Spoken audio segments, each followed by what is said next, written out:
I want to discuss briefly a little bit of a human tendency that we all have. So as humans, we sometimes feel like we need to see the problem in order to fix the problem, right? So what I mean by this is we have a little bit of a tendency to want to push our dogs to the point where we start to see at least little hints of their reactive behavior before we make any changes or do any correction.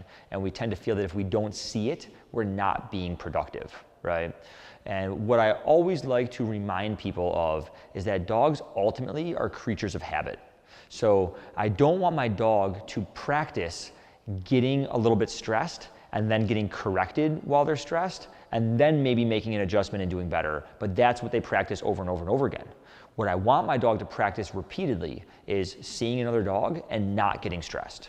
And so we really want to be cautious about pushing our dogs a little bit too far. I would actually rather you guys err on the side of caution, right?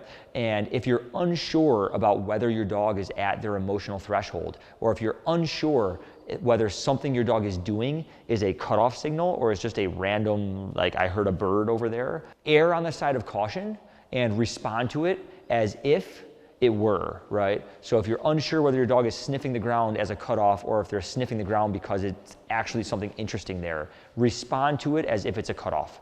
The more successful repetitions that we get, the better off we're gonna be. But every time we push our dog too far and they actually explode, we set ourselves backwards a little bit.